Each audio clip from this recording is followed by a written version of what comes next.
Ron Howard, childhood wasn't defined by playgrounds and Little League. It was film sets, scripts, and strangers who judged him before he even understood what that meant. He didn't choose Hollywood. It just swallowed him whole before he could speak in full sentences. And yet, that world, the one that almost broke him, also became the place where he'd leave one of the biggest marks of any storyteller of his generation. It started with a gamble. In 1958, his parents packed everything they owned into a beat-up car and drove to California with more hope than money. They landed in a cramped house in Burbank, right down the street from a studio lot. 4-year-old Ron's world was already shifting. Instead of preschool teachers, he had directors barking orders. Instead of nap time, he was expected to hit marks and deliver lines. And yet, his parents weren't stage parents in the way we think of them today. They made rules, hard ones. No long-term contracts before age 5. No selling his childhood for a quick paycheck. It nearly crushed them financially, but they stuck to it. By the time Ron was cast as Opie on The Andy Griffith Show in 1960, he was just 6 years old, but already understood pressure most adults never face. He wasn't just memorizing lines. He was carrying a hit show that would run for 8 years. To millions of viewers, he was the innocent, freckle-faced boy who reminded them of simpler times. But behind that smile, he was learning how harsh the business could be. He saw Andy Griffith's temper, felt the sting of being bullied on set for his red hair, and even came close to drowning while filming a boating scene rescued only because Griffith dove in to pull him out. Hollywood didn't have child safety rules back then. Kids were expected to tough it out. That brush with death would shape how Ron approached every film he later directed, insisting on safety plans that he never had himself. But fame doesn't guarantee a future. When The Andy Griffith Show ended, Ron was 14 and stuck. To casting directors, he wasn't an actor anymore, he was Opie, forever frozen in Mayberry. He failed more than 50 auditions. The rejection hit hard. He thought about quitting. At the same time, he tried to live like a normal teenager playing basketball, working newspaper routes to afford dates with Cheryl Alley, the girl who would eventually become his wife. But Hollywood had a way of pulling him back, whether he wanted it or not.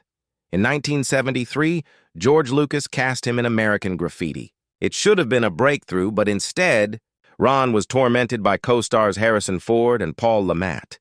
They locked him in trailers, threw bottles, and mocked him as Opie. He called it his only experience of Opie-shaming. It was humiliating.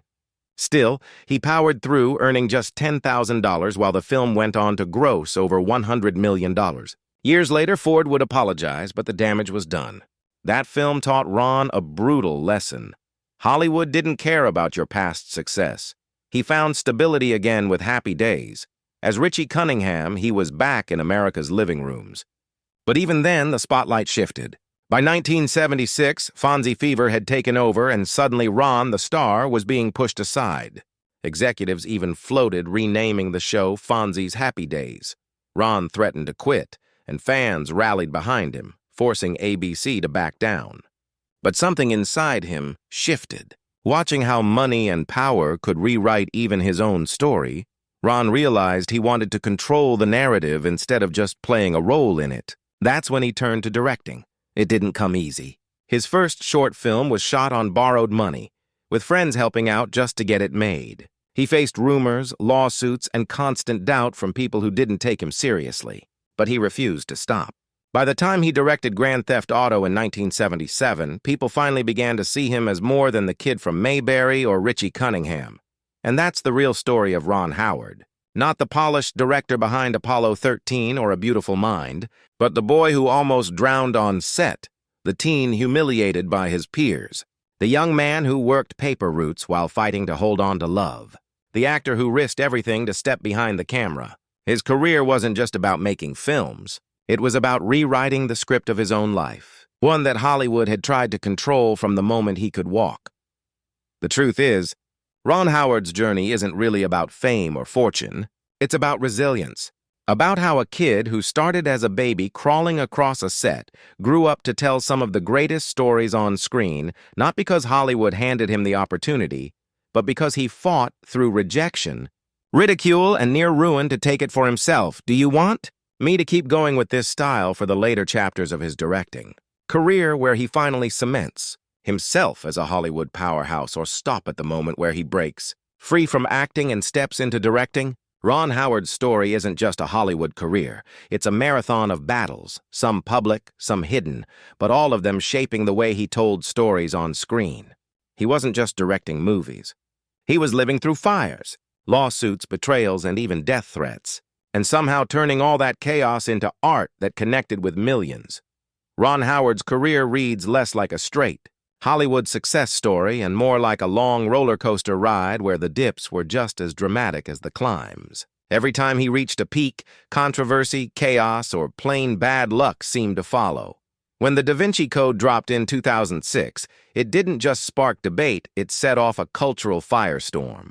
Catholic leaders blasted the movie, bishops launched websites against it, and Howard found himself accused of blasphemy in headlines around the world. The Vatican warned people to stay away, which only fueled curiosity. The result? Over $760 million at the box office. But for Howard, it was exhausting. He later admitted the nonstop outrage wore him down, and at one point he and Dan Brown nearly got arrested in Italy for filming without proper permits. The church branded it a twisted attack. Audiences called it thrilling, and Howard just tried to hold steady while the storm raged. His next dance with the church, angels, and demons was just as messy. This time, the Vatican quietly blocked filming access and forced Howard to recreate entire churches from scratch. He believed that the boycott cost him millions, but the irony is the church's own newspaper later shrugged it off as harmless fiction. The movie still made nearly $500 million, but it cemented a strange pattern. Whenever Howard touched religion on film, the real-world reaction became as dramatic as anything on screen. Then came Solo, a Star Wars story in 2017. A job that was less about creating something new and more about salvaging a sinking ship. When Lucasfilm fired Phil Lord and Chris Miller, Howard was called in as the fixer. He reshot nearly 70% of the movie in just a few months, ballooning the budget to nearly $275 million. Fans weren't forgiving. Petitions circulated. Critics accused him of playing it too safe, stripping away the irreverent style of the original directors. The movie still made $393 million, but in the Star Wars universe, that was considered a stumble. For Howard, it was proof that even decades into his career, he could still end up caught between fans, studios, and impossible expectations. Not all the trouble came from studios or fans. In 2015, his production company, Imagine Entertainment, got hit with a brutal lawsuit connected to The Good Lie. Dozens of Sudanese refugees said their real-life trauma had been exploited without fair compensation. They claimed they shared their harrowing stories of war and starvation in exchange for help that never came. While Howard wasn't personally named, his company's reputation took a hit. The case settled quietly, but it left a bitter shadow on a film meant to inspire compassion. Even on set, danger was never far. During Rush in 2013, a stunt driver was seriously injured while recreating Niki Lauda's fiery crash. Just weeks after the movie's release, the stunt coordinator's son died in a real crash, dragging Howard into another painful legal mess. And yet, even with tragedy surrounding it, the film went on to earn acclaim for its adrenaline and realism. The personal side of Howard's story always carried its own drama. His daughter, Bryce Dallas Howard, became a star in her own right, but in 2025, she faced the internet's full Nepo baby debate. While others denied family privilege, Bryce leaned into it, admitting doors opened for her because of her last name.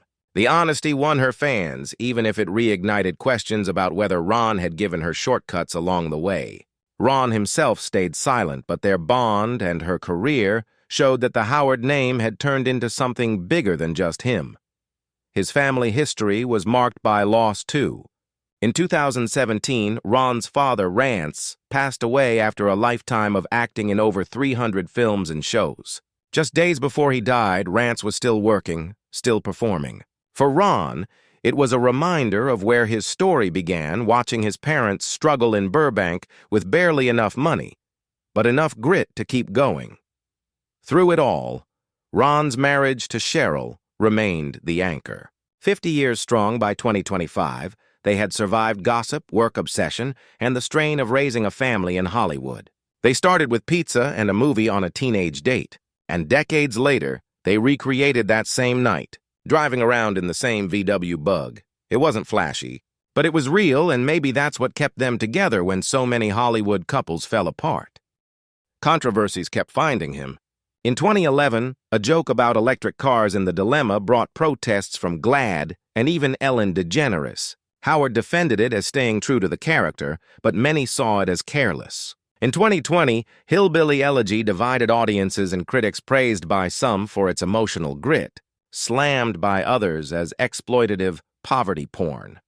And Howard admitted later that he was shocked to see J.D. Vance, the man whose memoir inspired the film, reinvented himself as Donald Trump's running mate. And even in his 70s, Howard kept pushing. In 2025, his film Eden premiered in Toronto, retelling a real-life 1920s tale of jealousy, betrayal, and murder in the Galapagos. It was dark, strange, and risky, exactly the kind of story that seemed to follow him his whole career. The reviews were split, but Howard wasn't chasing perfection anymore. He was still chasing the stories that haunted him. That same year, he surprised everyone by stepping back in front of the camera, acting in Seth Rogen's comedy, The Studio. It was his first TV role since Happy Days. He even landed an Emmy nomination after a screaming match, and a fight scene left him with a real bruised rib. 50 years after he walked away from sitcom stardom, Ron Howard was back on screen, this time playing himself, and finally laughing at the ride. Because that's the truth about Ron Howard. His career isn't defined by the Oscars on his shelf or the billions his movies have earned. It's defined by the battles, the religious protests, the lawsuits, the stunts gone wrong, the near divorces, the bruises, and the bruising criticism. And yet, every time he's gotten back up, told another story, and reminded the world why he's still here.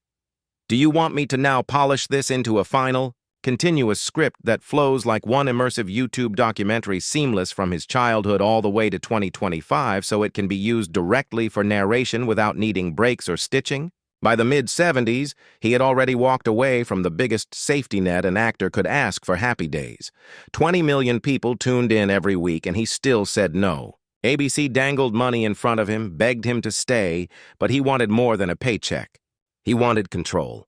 That decision, bold and reckless to some, set the tone for the rest of his life, and he didn't just dip a toe into directing, he jumped head first. At only 23, he released Grand Theft Auto. It made $15 million, but came with a cost. A stunt went wrong. A man was badly injured. Lawsuits followed. Howard was terrified that his career would be over before it began. He quietly settled, but the lesson stayed. Safety would never be optional on his sets again. He had learned that as a kid when he nearly drowned filming Andy Griffith. Now it became part of his directing DNA. Then came Splash. It turned Tom Hanks into a star, but it also nearly collapsed mid-production. Hanks had tantrums, fights broke out, and the film teetered on disaster. Disney didn't even want their name attached.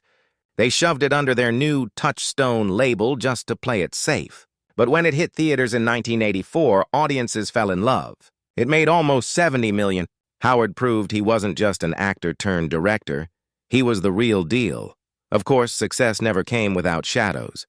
On Cocoon, he got a death threat from a fired extra who felt the movie was mocking the elderly. Fox had to hire round-the-clock security just to finish the film. Then, with Willow, George Lucas clashed with him over money and creative choices. They nearly tore the project apart before it even opened. Parenthood faced lawsuits that almost stopped it from being released. Backdraft left Kurt Russell burned and other crew members hospitalized when the fire effects spun out of control. OSHA investigated. And yet, every time, Howard turned those close calls into films that made millions and left lasting marks on audiences. Then came the project that changed everything, Apollo 13. On set, Tom Hanks demanded brutal accuracy down to NASA transcripts. The pressure broke production apart. The film shut down. Costs spiraled. Howard even threatened to walk away. But in the end, he delivered one of the most powerful films of the decade, one that earned Oscars and cemented him as a director who could blend spectacle with soul. But Hollywood didn't stop testing him. With Ransom, He wasn't just making a movie about kidnappings, his own family started receiving chilling threats that mirrored the plot. FBI agents monitored his house. His kids were relocated. No one was ever caught. For Howard, that film stopped being a thriller on paper and became something terrifyingly personal. Then there was The Grinch. Jim Carrey spent hours buried under makeup every day until he snapped and shoved Howard on set. The production halted. For a moment, the entire movie teetered on collapse. But Howard pulled it back together, and the film became a holiday giant. And then, at last, the triumph of a beautiful mind. It made over $300 million and won him an Oscar for Best Director. But even there, chaos followed him. Russell Crowe raged and lashed out, at one point throwing phones, at another point getting fired only for Howard to bring him back days later because losing him would cost $500,000 a day. Somehow, through all that madness, Howard told a story that made the world cry, and finally, the industry gave him the respect he had fought for since he was a red-haired boy being mocked on set. Even when the world turned against him, like with the Da Vinci Code, where religious groups protested, governments threatened bans, and Howard himself received death threats he didn't bend. Critics booed, audiences argued, but the film became a global phenomenon. That's the pattern of Ron Howard's life. The closer he got to something great, the more chaos tried to pull it away from him. And yet every time he pushed through. Because in the end, Ron Howard isn't just the man who gave us movies. We remember he's the man who survived Hollywood itself. Do you want me to carry this same raw, narrative-driven style through to the later years of his career, like Frost Nixon? Rush and beyond, or keep it focused on his rise through the 80s and 90s?